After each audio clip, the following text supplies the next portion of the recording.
Okay, so I go by Poet RS, and I'm going to take you on a little journey. I used to watch cartoons as a child, using it as a means of escape, no escape rope. You see, my crystal was a maze. Fantasy, entertainment, entertaining the entertain me because I wasn't old enough for what reality shows. You see, my reality showed that I was just a GMO product in an environment of pain. And every cartoon watched was an IV drip to my veins. There were no Pinky and the Brain dreams, no Ed, Ed and Eddie schemes. Picture the scene that I've seen. Broken homes broke down my outer core. My self-worth was shaggy. And I didn't care much for what Scooby do because I had to be scrappy in order to fight for scraps. You see, I was more in tune with my vulture than my culture, but that's what happens when you scavenge for survival. Chasing my ambition to just live was like Tom and Jerry. But just like Tom, I always felt deflated, defeated. This state of living should not be a state of living. But as a child growing up, I only ever saw what was in front of me. They say eyes are the windows to the soul. Look into my eyes back then and all you saw was TV static. Next to a TV screen that made like beams. And took me to places where recess was more than just break time. More than just playtime. Does that mean I'm a Looney Tune and a maniac for thinking that reality was false? That cartoons made sense? I was so in tune to the tune of tunes that Cartoon Network to veil over my eyes. Depression swiped right and side swiped my inner head until my inner head shape stretched out. Hey Arnold. But I was still looking for that hey poet. From anyone with a heartbeat. But you can't get that from the deceased. So I turned to DC because I couldn't bear to marvel at me. I'm boiling over. I couldn't find myself in the steam. Where's my self-esteem?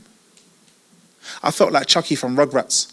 And not because I had rats in my rug. You see, I was so low. When I was so low, the cartoons were appealing. Feeding my inner demons with fruity thoughts when I'm sleeping. Bananas in pajamas, they're coming down the stairs. Bananas in pajamas. Reality, I'm really scared. And I don't know how to break out. Took breaks in other people's home because I couldn't stand the breakage of my own home. Using my oven as more than just cooking. It was my central heating. I wasn't a vegan by choices because I couldn't afford cow and chicken. Remember, I had to scrape for scraps and blink back every tear when I was in a tailspin. How do you control what you don't know? If you ever decided to talk to me, I'd reciprocate that with anger. Batman, Flintstones like pebbles, I'll bedrock man's head till I bam bam. Pressure press my points, that pressure points, the release was out of reach. I wanted to reverse grudge and crawl into the TV screen. The darkness was overwhelming. You see, my freedom scattered like sesame seeds, whereas Sesame Street with Elmo was feeling more like Elm Street with Freddy, so closing my eyes wasn't an option. No more sinking into the sofa. Get out. It's not obscure for you to be a captain, plan it, and know that you have the ring of love all along instead of all alone. Those cartoons don't need you. They never watched you in the first place.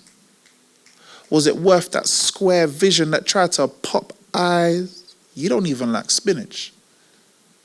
But just know that the TV's finished. You don't have to see cartoons in the same way people see reality shows. Who cared what your reality showed? You got more options than problems. Change the narrative. Be the narrator, not the character. Because once they stop drawing the characters, there'll be no more cartoons. And you'll still be there. Because that's what your reality shows. Thank you.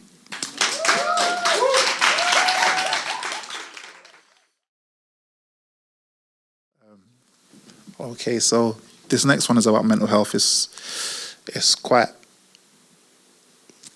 close to my chest, and it's related to Winnie the Pooh. I used to watch Winnie the Pooh as a child, and a lot of the characters in Winnie the Pooh, I didn't know this because I was like young and dumb, but like all the characters relate to different mental health disorders. So this piece is called 100 Acres in My Mind. Deep in the 100 acre woods where Christopher Robin plays, the awareness of mental health is present in Christopher's childhood days. So what does mental health mean to you? Are we crazy because you couldn't latch onto our craze? Generalized as a stereotype from lack of understanding, and you call us crazy? To call someone crazy would signify ignorance. because you don't understand that person's dilemma. However, if you understood the dilemma of that person, would that mean you are now crazy? I'll let the honeycomb soak in a jar for a while. You see, anyone can have disorders. That doesn't mean they're in a disorder. I've known calmness and calamity, chaos and stillness. I've traveled 100 acres in my mind, and that was just my baby steps. I've learned to throw away negative comments like a woodchuck if a woodchuck could chuck wood. However, I'm still battling your sounds of deforestation. And you would rather see my Winnie the Pooh as fecal matter, but the things that make me different are the things that make me, me. Mental health travels deeper than 100-acre woods. The aches would alone be able to shake the woods. How would you know? How would you cope? If mental health wasn't just stuck in your mental, but transcending into life's caricature, and each character of life is a sound bite, so bite the sound and light the flame, and don't forget my honey, honey. Like a wise old owl said, if the string breaks, then we try another piece of string. But what if I only had one string left and I need to hold on to it, so I string my collective stability together like I'm trying to string words within these sentences? My dyslexia can't call on Alexa or chat to Siri, because my short-term memory loss means at times my memory's lost. But when society looks at you as a wise old owl, they expect for you to know more than an elephant. Don't think that the difficulty in interpreting words makes you less of an intellectual. Dyslexia doesn't equal loss of intelligence. And sometimes there's more education in the word silence than you could ever speak on. Those that speak with ignorant minds are only passing on ignorant words. So we need to bounce on them like Tigger and bring Tony the Tiger for reinforcement to keep their word frosties. They need to call off. And don't wave bye-bye at his coldness, because he is bipolar. His mood swings like a child in a playground. But can you blame the rapid nature when the nurturing of mental health on youthful minds isn't moving fast enough? So when Tigger sings, I'm the only one, with a solitary smile, did it ever occur to you that even with his friends by his side, he still feels like he's alone? And his ADHD may be a cry for attention, but you would rather focus on the disorder and claim he's disorderly in a world where he can't keep still because he hasn't found a place to sit in stillness. So what does mental health mean to you again? You pick apart the piglet and intrude into his intrusive thoughts and blame him for being worried. You see, burglary of the mind is a crime. And now he must avoid situations through nervousness. So he stutters his words because he's afraid of giving you the full picture. Applying tenses to the tension. Missing out on the fact that even the smallest of friends can be enormously helpful because a little consideration, a little help for others. Well, that makes all the difference. So I will ask you again, what does mental health mean to you? Pay attention to the signs, because sometimes the reality doesn't match up to the internal and it feels like Eeyore is giving you that donkey punch because people don't pay any attention. No one ever does. It's that type of lonesomeness that can lead to low thoughts and low spirits where you think you're pathetic, the epitome of sorrow. What makes you think anything's the matter? Why is he so sad? It's questions like that which make me angry, not sad, because you throw a stick in the mud and your stigma mugs all sense of mental health credibility and you claim he's the jackass. I'm not lost, for I know where I am. However, where I am may be lost, yet I always get to where I'm going by walking away from where I've been. Mental awareness needs to be more aware than the now. Have you ever been locked up or locked down inside your mind? You see, in London, we call that Tier 5. Hearing screams as lullabies, and your only response is to scream back. Chubby little cubby all stuffed with fluff sounds good to the ear of the limerick rhymer. But that fluff is not allowing him to move through his mind with enchanted freedom. It's more like a pillowcase to pillowcase the notion that Christopher Robin away towards healing. Is your understanding of our abilities limited? Well, trust me, I know that my ability is limitless. And I won't have to order my disorders and play with them like Christopher Robin. I'm more like Build a Bear when I build this bear up and rise out of the muddy or stigma. And I will never, ever, ever have to say, oh, bother. Because I'm aware of my mental health. Question is, how aware are you? Thank you.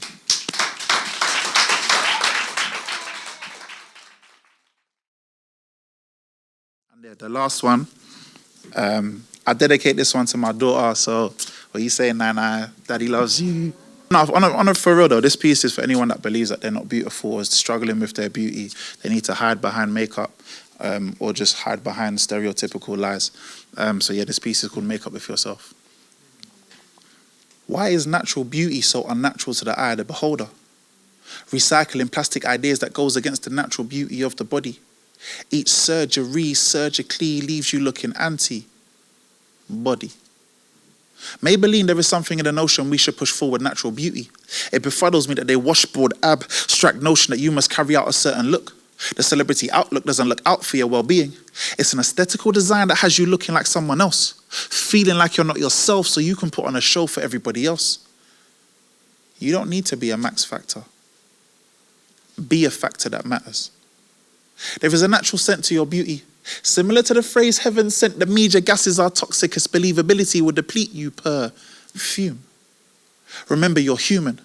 Your DNA is natural. There is no need to paint over the picture that life has blessed you with. There is no need to moisturize society's views of how you should look. That shows that even before you apply makeup, your primer is a broken foundation. The stability of your self-esteem is fragile. Glossier over urban decays of your inner self will not help. Why MAC contour lines to show symmetry when your inner self is not balanced? The media spotlight is as vibrant as fool's gold. The brightness of it may make my eyeshadow. I need my vision to clear. Because their vision has your eyeliner in a way that you will never see your true beauty. You will only see what they perceive as beauty. Therefore, the vision is modeled on models. The media push through this model aesthetic biblically. So Christian Dior is their religion that they will make up mankind to be mannequins. Lip filler your words to make you sound like a mannequin. Your snap will not chat back. This picture doesn't paint 1,000 words. Each modification combs over the fact that your natural beauty is being brushed away, swept to the side, bristle by bristle. Don't trump yourself with fake tan to darken over the fact that media's highlighted your beauty as a problem. And therein lies the problem. We've submitted ourselves to the media lies. They make it seem like the truth hurts. Their lies only bandage open wounds, making it easier to add implants of perfect imperfection. So you blush her in the mirror every time your true self is revealed. But the truth is, you look beautiful.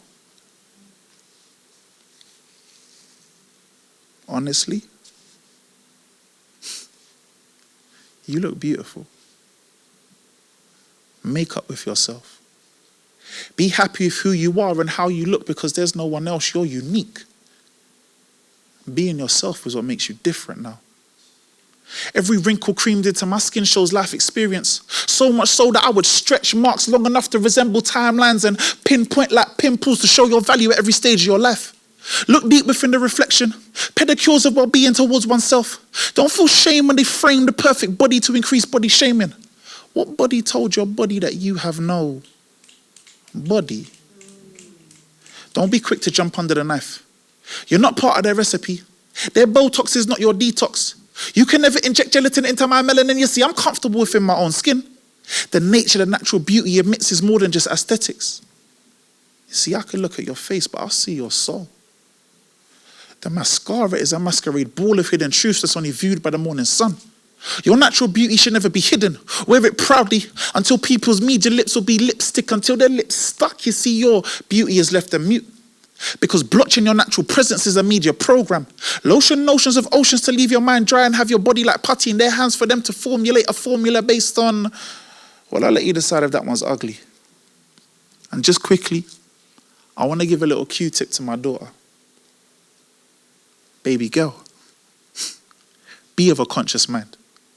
Because once you do the media, you'll be left chapstick because they don't want you to see your true beauty.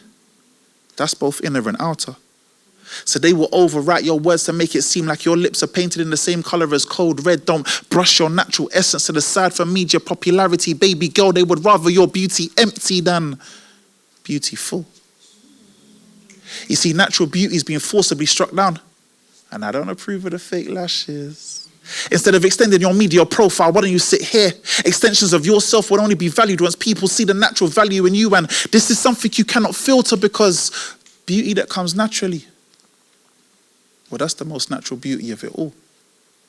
And let that be the clinical part of what makes everybody here So beautiful. Thank you.